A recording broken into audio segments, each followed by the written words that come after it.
안녕하세요. 저는 25년 넘게 폐기물 관리 현장을 연구해온 정민호 박사입니다. 요즘 뉴스에서 쓰레기 분리수거, 단속 강화 소식 들어보셨나요? 들어보신 분들은 간단히 아래 댓글에 답변 바랍니다. 10월부터 전국적으로 규정이 완전히 달라지면서 단 한 번의 실수로 최대 100만 원 과태료를 내는 사례가 속출하고 있습니다. 라면 봉지 하나, 명함 한 장이 그렇게 큰 돈으로 이어진다니 믿기 어렵죠. 하지만 지금은 몰랐어요라는 말이 통하지 않는 시대가 되었습니다.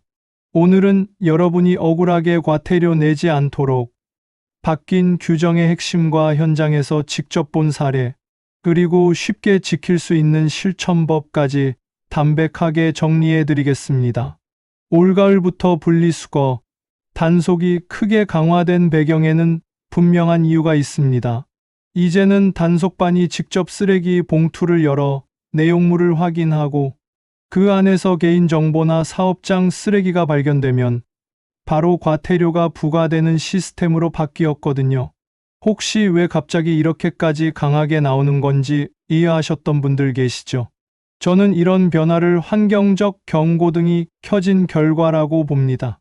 배달 문화가 빠르게 확산되면서 비닐과 플라스틱 쓰레기가 급증했고 그 결과 쓰레기 처리 시설이 포화 상태에 이르렀기 때문입니다. 매년 처리해야 할 쓰레기 양이 늘어나는데 제대로 분리되지 않은 쓰레기는 재활용이 불가능해 그대로 소각되거나 매립될 수밖에 없었던 거죠. 얼마 전 74세 이광수님의 사례를 들으면서 정말 안타까웠습니다. 그분은 냉동식품을 드시고 나서 비닐봉지를 종량제 봉투에 그냥 넣어버렸습니다. 수십 년 동안 비닐은 일반 쓰레기로 알고 계셨던 분이었으니까요. 그런데 며칠 뒤 구청에서 10만 원 과태료 고지서가 날아왔습니다. 처음에는 무슨 고지서인지도 몰라 전화를 하셨다가 비닐 때문이라는 말을 듣고 깜짝 놀라셨다고 합니다. 그분은 바로 구청 환경과를 찾아가 항의하셨지만 담당자는 10월부터 바뀐 규정을 안내문으로 3차례나 발송했다며 과태료를 취소할 수 없다고 했습니다. 이광수님은 그 안내문을 보긴 했지만 글씨가 작고 내용이 복잡해서 제대로 읽지 못하셨던 겁니다. 결국 억울한 마음에 돈을 내셨지만 그 뒤로는 쓰레기를 버릴 때마다 불안하고 두렵다고 하셨습니다. 이런 일이 한두 건이 아닙니다. 제가 직접 상담한 사례만 해도 비슷한 경우가 한 달에 수십 건씩 들어옵니다. 이제는 상식이 아니라 새 기준을 알아야 할 때입니다. 가장 중요한 건 비닐, 플라스틱, 캔, 음식물, 사업장 쓰레기, 이 5가지는 절대 종량제 봉투에 넣지 말아야 한다는 겁니다. 이 5가지만 확실하게 기억하셔도 과태료를 피할 수 있습니다. 버리기 전에 3초만 봉투 안을 다시 확인하는 습관을 들여보세요. 그리고 헷갈리는 게 있으면 주저하지 말고 동주민센터에 바로 문의하시면 됩니다. 전화 한 통이면 친절하게 알려주니까요. 현장에서 가장 많이 벌금이 부과되는 품목은 단연 비닐류입니다. 여러분도 한 번쯤 고민해 보셨을 겁니다. 이 비닐은 어디에 버려야 하나? 저 봉지는 괜찮을까 하고 말이죠. 예전에는 양념이 묻은 라면 봉지를 그냥 종량제 봉투에 넣어도 아무 문제가 없었습니다. 하지만 지금은 반드시 씻어서 재활용품으로 분리해야 합니다. 씻을 수 없을 정도로 더러우면 그때는 일반 쓰레기로 버리는 게 맞고요. 이런 작은 차이 때문에 억울한 일을 당하는 분들이 정말 많습니다. 67세 박순자님의 경우가 대표적입니다. 그분은 손자가 먹다 남긴 과자 봉지를 일반 쓰레기로 버렸습니다. 과자 부스러기가 좀 남아 있었지만 귀찮아서 그냥 종량제 봉투에 넣으셨던 거죠. 그런데 며칠 뒤 이웃 주민이 쓰레기 배출 문제로 관리사무소에 민원을 넣었고 관리사무소에서 단속업체에 의뢰해 쓰레기를 검사하게 되었습니다. 검사 과정에서 박순자님의 주소가 적힌 우편물과 함께 과자 봉지가 발견되었고 결국 10만 원 과태료가 부과되었습니다. 박순자님은 그냥 버려도 되던 걸 왜 이제는 안 되냐며 정말 분해하셨습니다. 구청에 전화해서 항의도 해보셨지만 담당자는 규정이 바뀌었으니 어쩔 수 없다는 답변만 되풀이했습니다. 그 뒤로 박순자님은 쓰레기를 버리는 게 너무 스트레스라고 하셨습니다. 매번 이게 맞나 싶어서 동네 분들한테 물어보고 인터넷도 찾아보고 그래도 불안해서 주민센터에 전화까지 하신다고 합니다. 사실 오염된 비닐 하나가 재활용품 전체를 망칠 수 있기 때문에 이런 규정이 생긴 겁니다. 비닐에 음식물이나 이물질이 묻어 있으면 재활용 과정에서 기계가 멈추거나 다른 재활용품까지 오염시키게 됩니다. 플라스틱도 마찬가지입니다. 플라스틱 용기를 버릴 때는 라벨 제거하기, 내용물 완전히 비우기, 물로 헹구기, 다른 재질과 분리하기, 이 네 단계만 지키면 불이익을 피할 수 있습니다. 예를 들어 페트병은 라벨을 떼고 뚜껑도 따로 분리해야 합니다. 뚜껑과 몸통이 다른 재질이기 때문이죠. 요구르트 병도 마찬가지고요. 이런 작은 차이를 모르고 그냥 버렸다가 과태료를 내는 경우가 정말 많습니다. 비닐은 쭉 늘어나면 비닐류로, 뻣뻣하면 일반 쓰레기로 구분하시면 됩니다. 손으로 한번 잡아당겨 보면 금방 알 수 있습니다. 플라스틱은 라벨을 떼고 기름기가 심하면 과감히 일반 쓰레기로 버리는 게 낫습니다. 무리하게 재활용으로 내놓았다가 단속에 걸리는 것보다 훨씬 안전하니까요. 음식물 쓰레기는 생각보다 많은 분들이 헷갈려 하십니다. 기준은 사실 단순합니다. 동물이 먹을 수 있나 없나를 생각해 보시면 됩니다. 먹을 수 있으면 음식물 쓰레기, 먹을 수 없으면 일반 쓰레기입니다. 그런데 이 간단한 기준을 몰라서 과태료를 내는 분들이 참 많습니다. 70세 김영자님의 경우를 보면 더욱 안타깝습니다. 그분은 손주들과 치킨을 드시고 나서 뼈를 음식물 쓰레기통에 넣었습니다. 뼈에 살점이 좀 남아 있었는데 그것도 음식물이니까 당연히 음식물 쓰레기로 분류하셨던 거죠. 그런데 며칠 뒤 아파트 관리사무소에서 전화가 왔습니다. 음식물 쓰레기 검사 과정에서 김영자님 세대에서 배출한 쓰레기의 뼈가 발견되었다는 겁니다. 김영자님은 처음에는 뭐가 문제인지 이해가 안 되셨습니다. 뼈에 붙은 살점은 음식물인데 왜 안 되냐고 항의하셨죠. 하지만 담당자는 뼈는 동물이 먹을 수 없으니 일반 쓰레기로 버려야 한다고 설명했습니다. 살점은 음식물이지만 뼈와 분리해서 버려야 한다는 거였습니다. 김영자님은 그런 규정이 있는 줄 전혀 모르셨습니다.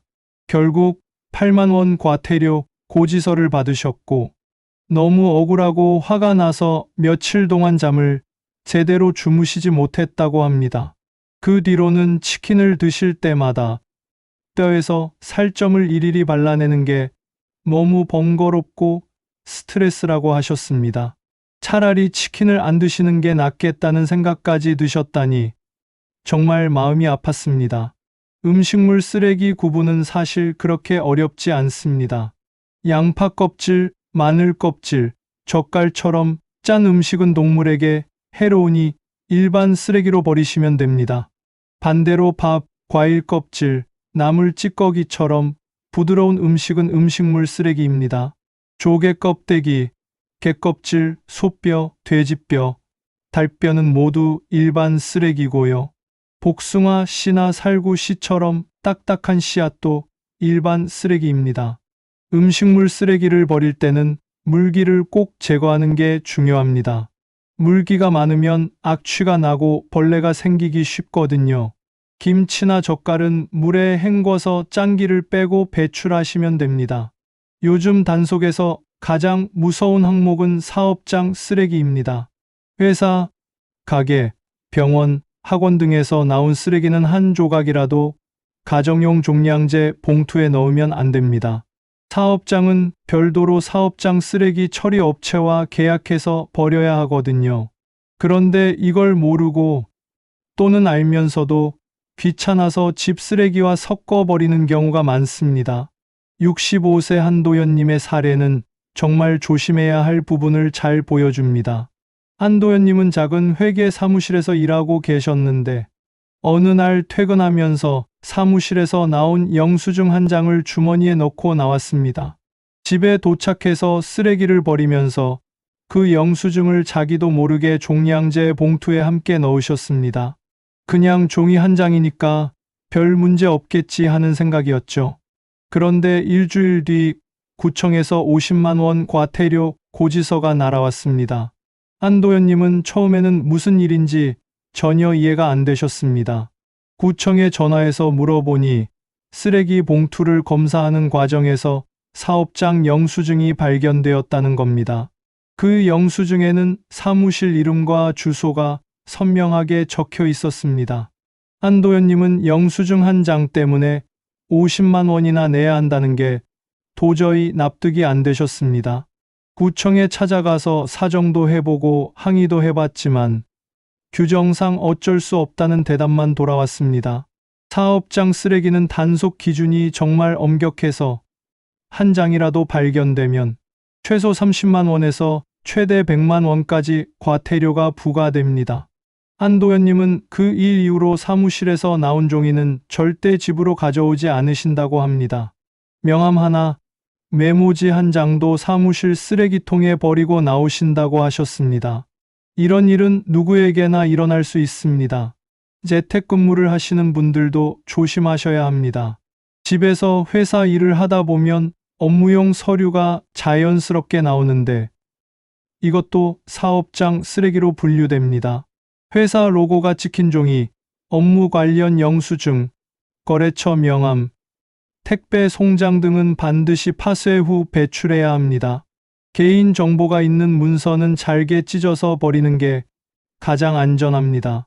사업장에서 나온 종이는 절대 집으로 가져오지 않는 습관을 들이시고 만약 가져왔다면 반드시 따로 분리해서 처리하셔야 합니다. 규정은 복잡해졌지만 핵심은 단순합니다. 버리기 전에 한 번 더 확인하는 습관이야말로 가장 확실한 과태료 예방법입니다. 처음에는 조금 번거롭고 귀찮게 느껴지실 수 있습니다. 하지만 익숙해지면 오히려 마음이 편해집니다. 우리의 작은 습관이 자원 낭비를 막고 깨끗한 마을을 만드는 힘이 되니까요. 가장 먼저 지켜야 할 것은 지정된 종량제 봉투만 사용하는 겁니다. 각 지역마다 정해진 봉투가 있으니 반드시 자기 지역 봉투를 써야 합니다. 다른 지역 봉투를 쓰거나 검은 비닐봉지에 담아버리면 과태료 대상이 됩니다. 둘째, 배출 시간과 장소를 꼭 지켜야 합니다. 대부분 저녁 8시부터 자정 사이에 배출하도록 되어 있는데 낮에 버리면 단속 대상이 됩니다. 지정된 장소가 아닌 곳에 버리는 것도 마찬가지고요. 셋째, 모르는 게 있으면 바로 물어보는 게 좋습니다. 동주민센터나 구청 환경과에 전화하면 친절하게 알려줍니다. 혼자 고민하다가 잘못 버리는 것보다 훨씬 낫습니다. 오늘부터 집에 있는 쓰레기통을 한번 열어보세요. 비닐, 플라스틱, 캔, 음식물, 사업장, 쓰레기, 이 5가지가 종량제 봉투에 섞여 있지는 않은지 점검해 보시면 좋겠습니다. 가족들과 함께 새로운 규정을 한번 읽어보는 것도 도움이 됩니다. 함께 사는 가족이 규정을 몰라서 잘못 버리는 경우도 많거든요. 특히 손주들이 놀러와서 과자나 음료를 먹고 나면 쓰레기가 많이 나오는데 이때 어떻게 분리해야 하는지 미리 알려주시면 좋습니다. 쓰레기 분리수거, 이제는 단순한 생활 습관이 아니라 우리 세대의 책임이 되었습니다.